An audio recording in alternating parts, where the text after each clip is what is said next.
ప్రస్తుతం మనతో పాటు సంజీవ్ నాయక్ గారు ఉన్నారు.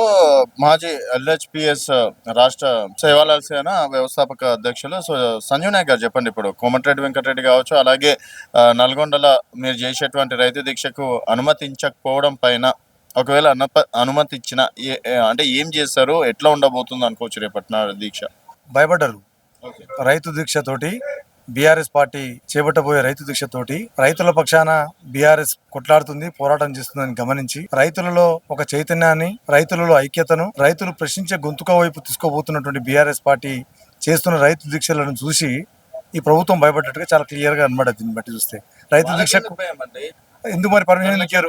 అందరికి చేస్తే ఎందుకు భయం? అందరికి చేస్తే ఎందుకు భయం? ఇచ్చేయచ్చు కదా, ఎవరు రాకుండా పోతారు కదా రైతులు. నువ్వు అందరికి చేసి ఉంటే రెచ్చగొట్టే వాక్యాలు ఏమున్నాయి? రైతులకు ఏం నువ్వు హామీ ఇచ్చినావో అది ఇవ్వలేదని రెచ్చగొట్టిన వాక్యమా? నువ్వు ఏదైతే హామీ ఇచ్చినావో ఆ హామీని ఇవ్వట్లేదు అని అడగడం అనేది రెచ్చగొట్టే వాక్యమా? ఇదేం పద్ధతి? ఇదేం భాష? ఏ ఏ ఏ డిక్షనరీలో చూసిండు ఆయన రెచ్చగొట్టే మాట అని? ఇచ్చిన మేనిఫెస్టో హామీని అడిగితే రెచ్చగొట్టుడు ఎట్లయితుంది? 2 లక్షల రుణమాఫీ అయితే రైతులు ఎందుకు వస్తారు? రైతు భరోసా 15,000 రూపాయలు ఇస్తే రైతులు ఎందుకు వస్తారు దీక్షకు?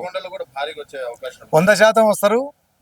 అసలు ఆర్గనైజ్ చేసేది ఒక ఎత్తు అయితే, స్వతహాగా వేలాది మంది రైతులు వచ్చే అవకాశాలు కనబడుతున్నాయి కాబట్టి భయంతో ప్రభుత్వం వెనకడుగేస్తుంది, పర్మిషన్ ఇవ్వడానికి అడ్డుకట్ట ఇస్తున్నారు తప్ప ఇంకోటి కాదు. ఇది చాలా సింపుల్. ఎవరిని అడిగినా ఎందుకు ఇవ్వట్లేదంటే భయపడుతున్నారు. ఎందుకు? వీళ్ళు చేస్తున్న పోరాటానికి సచ్చుకుంటూ ఇవ్వాల్సింది ఏది? రైతు భరోసా కానీ, రుణమాఫీ కానీ, ఇవన్నీ సచ్చుకుంటూ ఇవ్వాల్సిందే కదా. ఇవ్వాల్సి వస్తుంది అంటే రైతులకు లాభం చేయాల్సి వస్తుంది. రైతులకు లాభం చేయడం ఇష్టం లేనట్టు దీన్ని బట్టి చూస్తే. రైతు ప్రభుత్వం కాంగ్రెస్ ప్రభుత్వం ఒకటే అదే చేయమంటున్నారు. రైతు ప్రభుత్వము ప్రజాప్రభుత్వం అన్నావు, 7వ గ్యారంటీ అన్నావు ప్రజాప్రభుత్వం అని. ఈ ప్రజాప్రభుత్వంలో రైతు గ్యారంటీని అమలు చేయమంటున్నాం. ఎందుకు ఇవ్వలేదు? సంవత్సరం దాటిపోయింది, ఇంకేం టైము? ఆల్రెడీగా మొత్తం వండి రెడీగా ఉన్నటువంటి అన్నం పెట్టడానికి వడ్డించడానికి పాసిపోవాలనా? ఎక్కడున్నాయి? ఎక్కడున్నాయి? పోయి ఆయన చూసిండట. అప్పుడు ఖాళీలు ఉన్నాయా లేవా తెలియదా వాళ్ళకు? వాళ్ళ బట్టి విక్రమార్క ఏమన్నాడు ఫైనాన్స్ మినిస్టర్ అప్పుడు ప్రతిపక్షం ఉన్నప్పుడు ఏమన్నాడు? మేము 50 ఏళ్ల నుంచి దేశాన్ని, రాష్ట్రాన్ని మొత్తం ఉద్ధరించిన వాళ్ళం, మాకు తెలియదా? మేము హామీలు ఇచ్చే ముందు మాకు తెలియదా అనలేదా? మరి హామీలు ఇచ్చే ముందు గిన్నెలు ఉంటాయా, ఖాళీ ఉంటాయా, నిండున్నాయా తెలియదా? వీళ్ళు బోగస్ మాటలు మాట్లాడుతున్నారు తప్ప ఇంకోటి కాదు. మరి నిజమే. కోమటిరెడ్డి వెంకటరెడ్డి ఇలాకాలో సక్సెస్ అవుతుంది అనుకుంటున్నాను. ఎందుకు? కోమటిరెడ్డి వెంకటరెడ్డి ఇలాకే ఉంది. రైతులంతా తిరగబడితే కోమటిరెడ్డి ఏంది, వాళ్ళ బాబు ఏంది, ఎవరైతే ఏంది? రైతులు తిరగబడిన తర్వాత కోమటిరెడ్డి వెంకటరెడ్డి ఏంది, రేవంత్ రెడ్డి ఏంది, వాళ్ళ బాబు ఏంది, వాళ్ళ తాత ఏంది?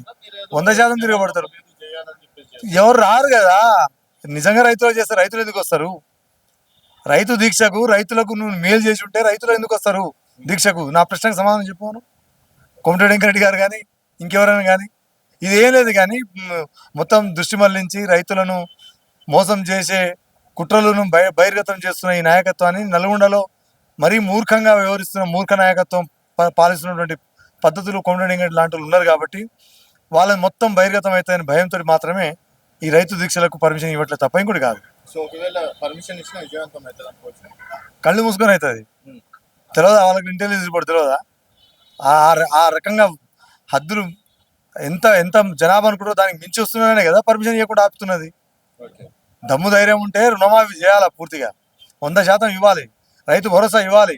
ఇది కదా వాళ్ళు చేయాల్సింది. నువ్వు దీక్షలకు పర్మిషన్ ఇవ్వకుండా కాదు ఆపాల్సింది, నువ్వు ఇచ్చిన హామీలను అమలు చేయాలి.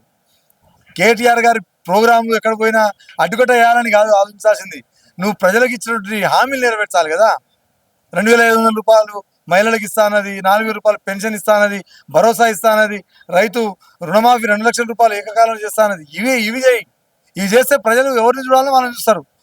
నువ్వు చేయట్లేదు కాబట్టి ప్రజలు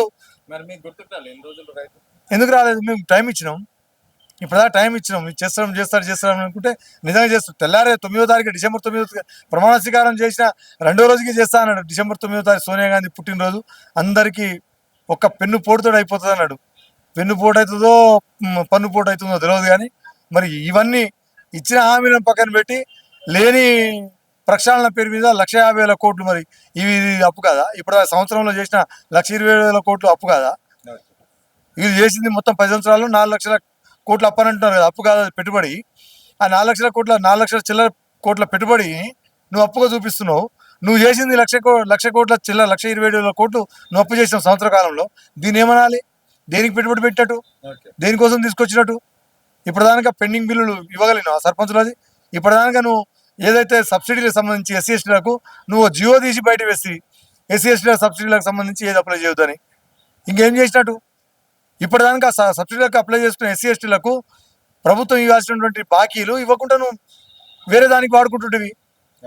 ఇవన్నీ ఇచ్చిన హామీలను పక్కన పెట్టి గాలికి వదిలేసి రైతులకు ఇచ్చిన మాటను మోసం చేస్తున్న రేవంత్ రెడ్డి కుట్రలను బహిర్గతం చేయడానికి రేవంత్ రెడ్డి గారికి ధీటుగా కేటీఆర్ గారు బీఆర్ఎస్ పార్టీ పోరాటం చేస్తుంటే తట్టుకోలేక భయపడి తోక ముడుచుకొని ఇవాళ చేతులు అధికారం ఉంది, పోలీసులు అడ్డం పెట్టి పర్మిషన్ ఇయ్యం గంతే.